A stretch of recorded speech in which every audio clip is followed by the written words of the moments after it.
start with verse 14 and Ephesians chapter 4 from verse 1. For he himself is our peace, who has made the two groups one and has destroyed the barrier, the dividing wall of hostility, by setting aside in his flesh the law with its commands and regulations.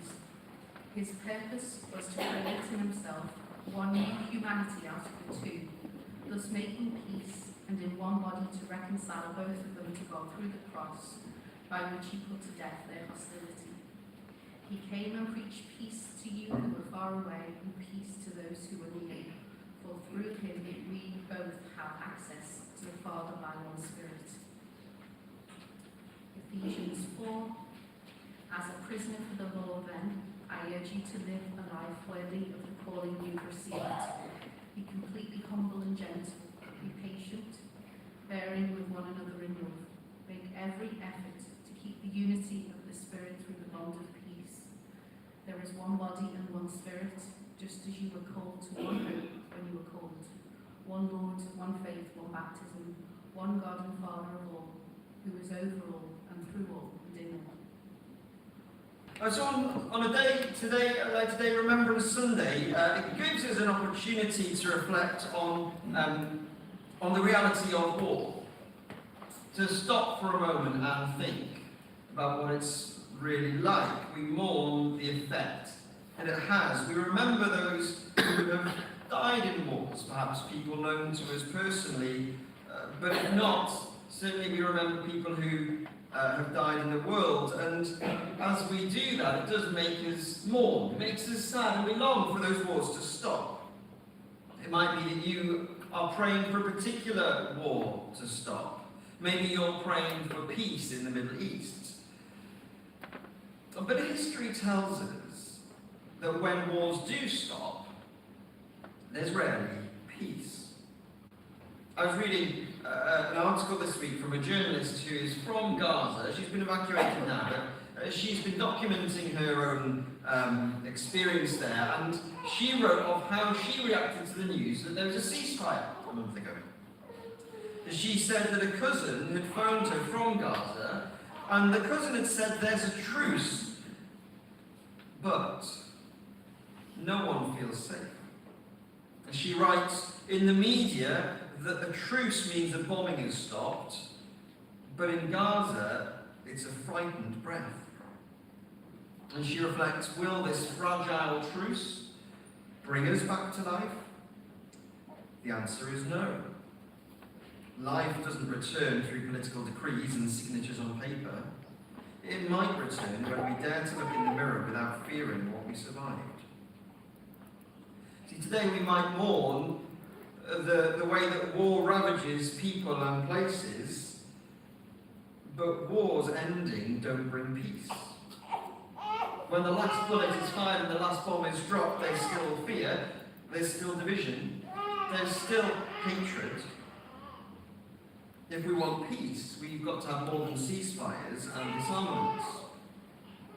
One of the big promises that we've seen as we've studied this book of the Bible called Ephesians is that God has said that he's got a plan to one day bring unity to all things in heaven and on earth under Christ. That's in chapter 1. His plan isn't just to end wars. It's not simply peacetime. God's plan is this thing called unity. But you know, we are so unused to this kind of thing that it's kind of an alien concept to us. As I read what God is doing here, I almost feel like this is like theoretical. Is it more than theory to you, just the idea that God will one day bring everything to unity under Jesus? What does even that mean? All things in heaven and on earth under Jesus in unity? I don't know. So, God has decided to give us a sort of you can think of it as a worked example. The church. And the church is the showcase of how God loves people, and so he gives them his grace. He treats them not as they deserve, and as he does that, it creates a peace, not just an end of hostilities, but a peace that is profound and redeeming and a life-restoring unity. This passage that we have had read to us today preaches that gospel to us. And it calls us, if we're in a church, it calls our church to live out this unexpected and countercultural unity. The church who grows in this grace-displaying unity, as a church that's focused on the gospel that takes away division. That's too much. I've decided today that all my points are going to be like slightly mathematical, so they're not always going to be strictly, accurate. This means taking away division. No words today like my parents. One of the things that happens in our house a lot, one of the games that is a bit of a favourite is playing shop. I've got 3 young daughters. So we play shop, and sometimes when we play shop, I'll be the shopkeeper.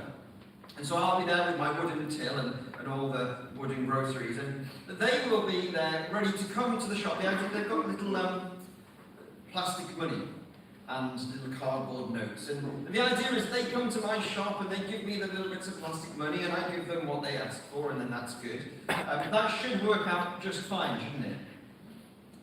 But it doesn't, because they keep arguing over who's got more of the plastic money. To be honest, they're at the age where they're not even too sure what the difference is between one of the brown ones and one of the silver ones. They just will argue, why have you got 4 of the brown ones? And I've only got 1 of the silver ones. Why have you got the notes? They've got the Queen's face on them, and I'm the one that's got the King's face on. I want the ones with the Queen's face on. And there's a big argument, because what they want is that they want to have the best thing to offer me, the shopkeeper. They want to come with more of the little coins than their sister. They want to have more to offer me. They want to have the best bits of money to offer me. And they argue. What we see there is that division comes about when they are trying to come to me on merit. There's division between them when they try and do better than the other person. And so, I have to resolve the situation by saying we need to do this without money. You need to put those little bits of money down, and we've actually got, I was trying to find it today to show you, but it's lost, is what happens. I get out the little wooden credit card, and the little wooden credit card reader, and I say to them, look, this is my credit card, it's my money, but you can have it. Just here's the card, and you use that to pay at my till. I've paid for it all. Use my money, okay? Don't argue between you. I've paid it all. Division is taken away when I say, I will pay. The church in Ephesus, in the church in Ephesus, the church to which this letter is written, everyone will have known when it comes to worshipping God, the people from a Jewish background have an advantage. They're closer by default, automatically. They're born into a family of people a heritage of people, a culture of people who have God's promises. The Jewish people know God because they've read the scriptures. They've got God's law, and so they've always known what it is to please God and what they need to sacrifice if they do wrong. And that meant there was a dividing wall of hostility between the Jewish people who thought that their ethnicity, the fact they knew God's promises and the way they obeyed God made them closer by default than the non-Jewish people, the Gentiles, who'd never heard of God's promises. They'd never lived in such a way that was honouring God's law. They'd never made a sacrifice to deal with their sin.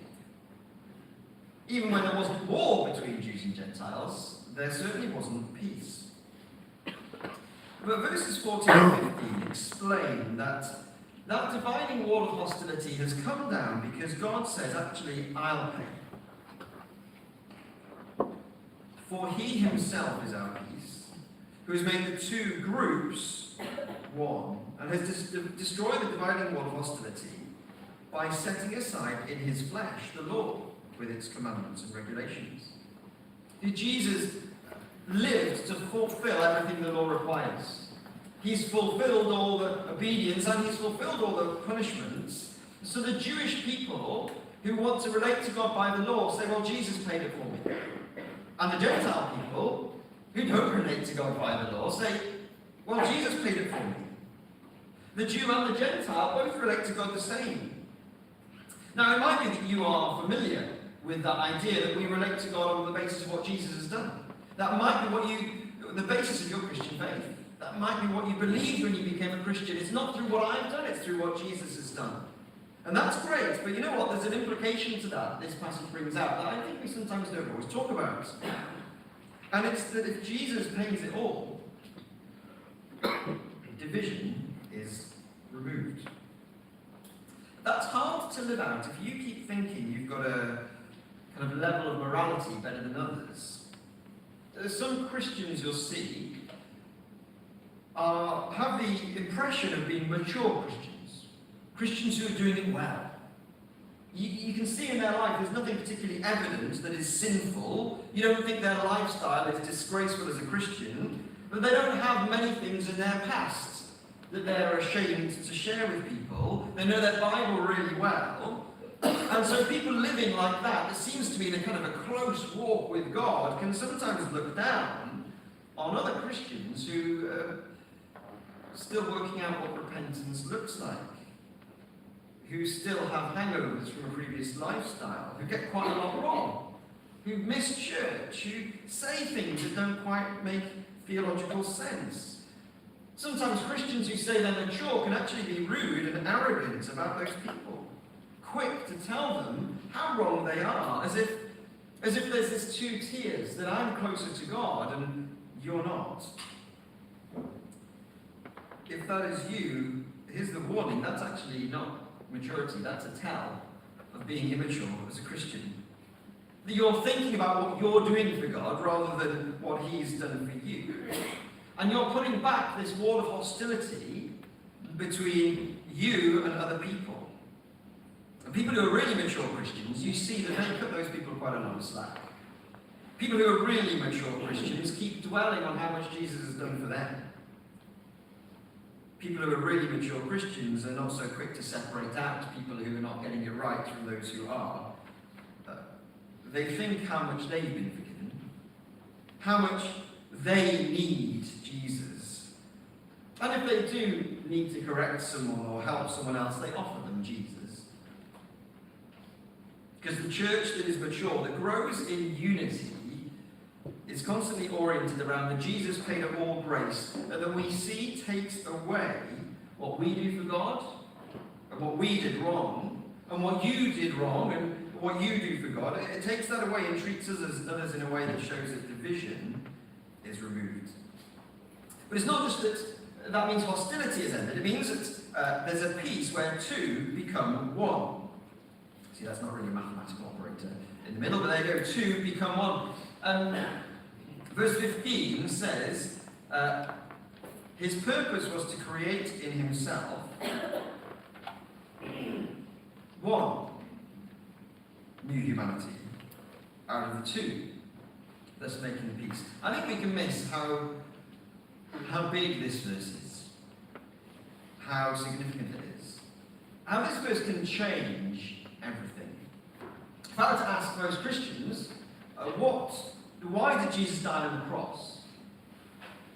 A lot of Christians that I know would probably say something along the lines of, he died to take away my sins. He died to be punished for my sins, so that I wouldn't have to take that punishment. That's really true. That is what we offer to you. That is fantastic, and that's why we sing praises to Jesus. I love that you know that. That's brilliant. I love that. But if I were to ask, but why did he do that? Then some people might not know how to answer. Or they might say, well, he did that so that I can then go and be with God. So I can be in his kingdom or be accepted by him, so I can go to heaven. That's why Jesus took away my sin. Well, listen, that's true as well. That is the offer that is made to us. That's fantastic, and I love that again. But I don't know anyone who would say that Jesus died on the cross, verse 15, because he wanted to create one new humanity. I don't know anyone who would say Jesus did this so that he could unite every Christian of every different background in one united body. Now, if we wouldn't normally say this, and this passage teaches us something that we maybe haven't yet clocked. That the church is not a byproduct over Jesus' death on the cross. The church is the plan. Sometimes we might describe church, you might think of it like this, as a lifeboat, that without God we're drowning. And we get salvation, and that's a bit like someone pulling us out of the water. And if you know Jesus, you're saved and you're in the lifeboat. And we say that's wonderful, fantastic. And church is this collection of people who've all been kind of dragged out of the water, and we all look at God's grace to us, and we all know that we're saved, and so we are here on the lifeboat. And it feels that church is just this kind of group of us who just have to sit next to each other for a while until we get to shore. Actually, this lifeboat matters. He rescued you so that you could sit next to the person you're sitting next to. He rescued you so that you could be one with those other people.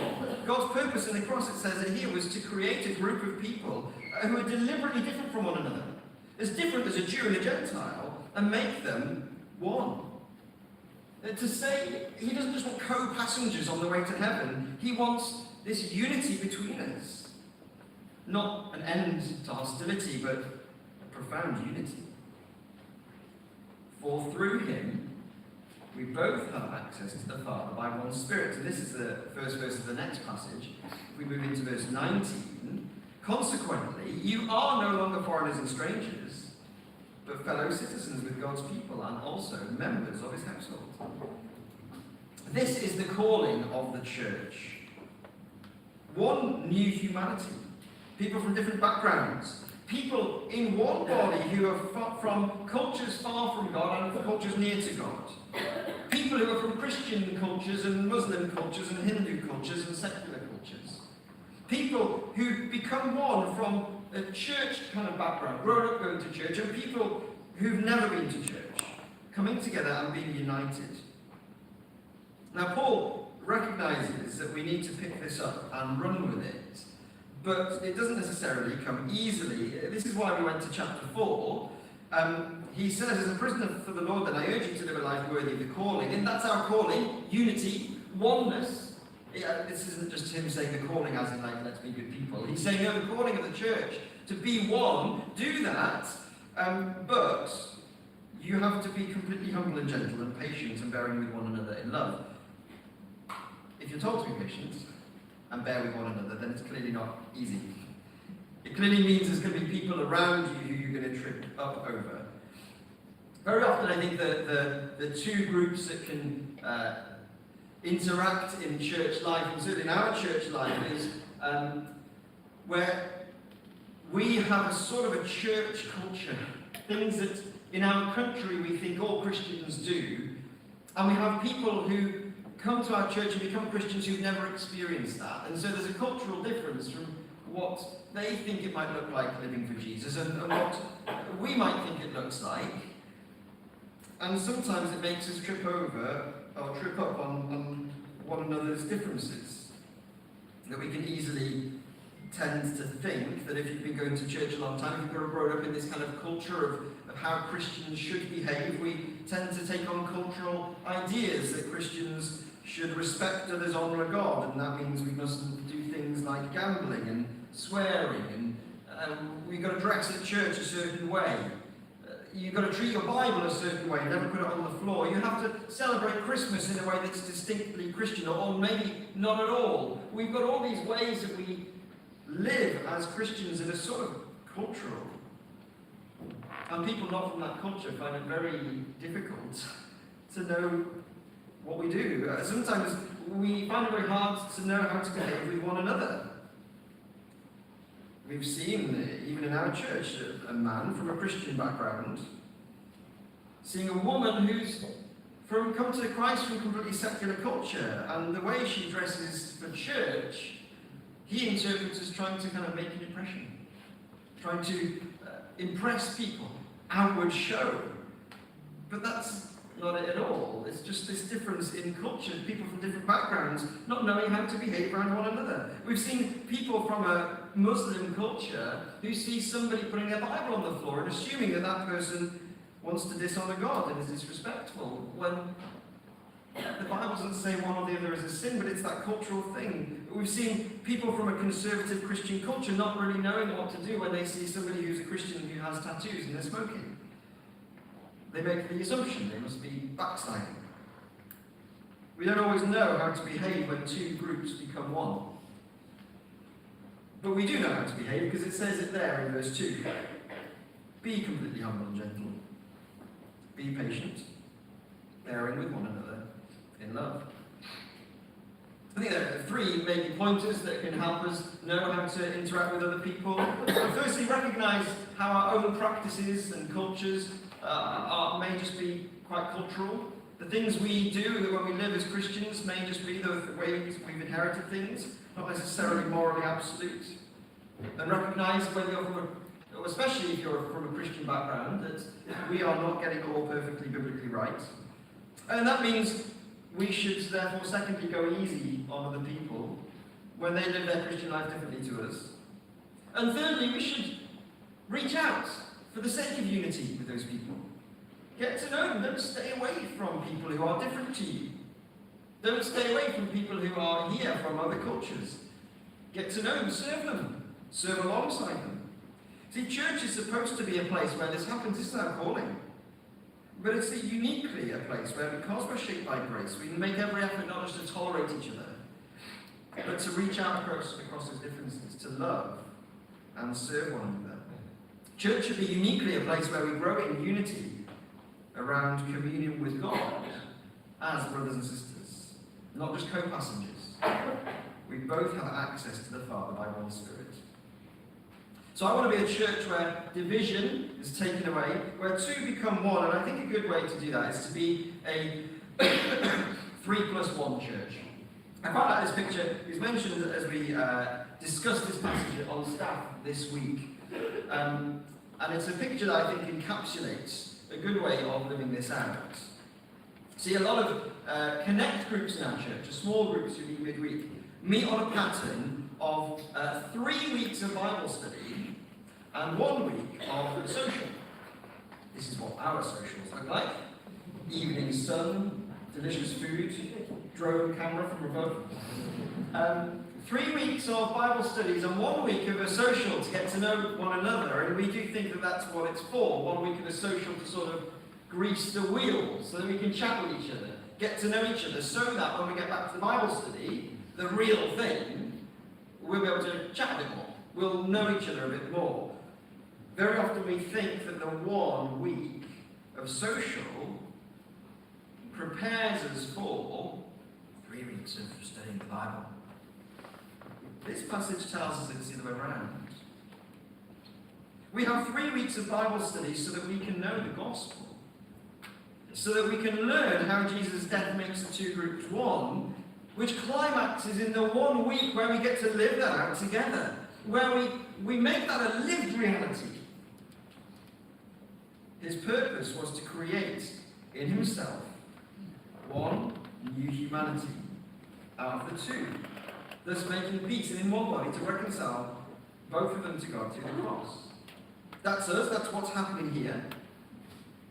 So therefore, we're going to learn that, and then we're going to go and live that out.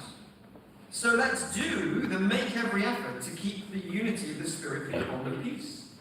There's 1 body and 1 Spirit, just as you were called to 1 hope when you were called. This is what it is to be united under Christ. That there's 1 thing uniting us all, and we make every effort to live in that.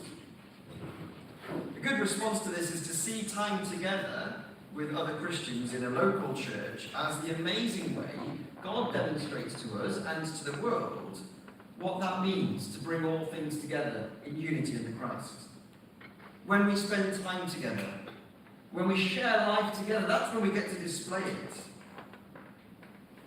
See, the consequences of the cross aren't a theory, but it's a reality when we share life together. The consequences of the cross, number 1, is not a theory, but we live it out as a reality. When we do that sharing life together, when we get to that one week of social. And that's why at our church we offer lots of ways to get involved. get involved sounds a little bit kind of weak now, as if we're a group of people who want people to be involved. That's not the language of the Bible. We don't just want to involve you to fill our seats at our events. Don't just come to like the wreath making or the wood carving just because we need people to make it run. We're happy to cancel those. Okay, it's fine. It's nothing personal if no one comes. We don't need you to come. We don't ask you to serve on a team because we're better off with more people serving. No, it's because 3 + 1. When we've learned the gospel that brings us together, we want to say, well, how do we live it out? Maybe we can meet together on a Saturday evening, on a Saturday morning. Maybe we can do stuff together. Maybe we can share life together. Maybe we can talk to one another when we're here at church.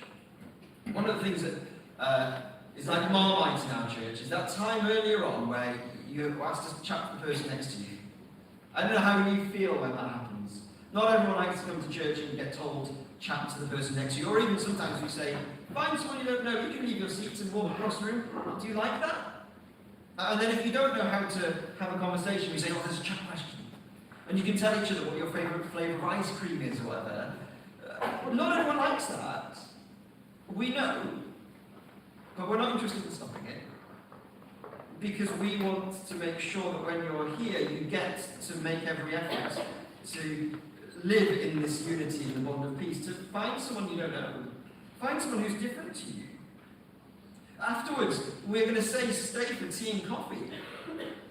Not because that's something churches do and it's nice to kind of hang out with our friends, but because this is an opportunity where there's people different from you in this room, and we get to do this, living out the consequences of the cross, that reality, make it reality by living in this unity.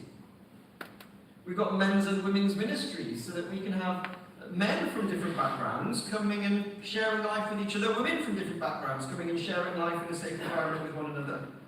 That's why we encourage you to serve on a team, so you can be with people you wouldn't ordinarily have met. And this is why we don't actually do most of our most significant ministry in groups that are made up of only one type of people. We don't say that you're going to grow most in your student group or parents group, but we want to make sure that you can get a lot of growing and discussing the gospel and sharing life and loving one another done when you're with people whose culture might trip you up a little, and you'll have to work on loving them. I'm not saying we're amazing at this, and I'm not saying we always get this right. I'm not saying that everything we invite you to as a church is the best thing you can possibly do. I'm not trying to advertise these things to you. I'm not trying to passively aggressively get you to come into your Connect Group social. But I am saying that we can't demonstrate the true peace and unity the gospel brings if all you want to do is face the front. You have to face each other too, wherever you get the chance. And it's okay that you find it hard, because Paul knows that, and that's why he said, be patient, bear with each other. But remember, with grace there's no hostility. You're forgiven, they're forgiven, you're just the same, and Jesus loves you and has treated you with grace. But see, as we live this, see what this teaches us about God. Imagine what it shows the world about God as people see it. People from all kinds of awkwardly matched backgrounds suddenly treating each other with love and patience. Not an end of hostility, but something deeper. A moving towards each other in love and a safe peace. A peace where there's no fear. This eclectic household of people who are bonded together in love. The journalist asked, will this fragile truce bring us back to life? The answer is no. But our church can be a place where the cross pours out the grace that brings a peace that really is unforgiving.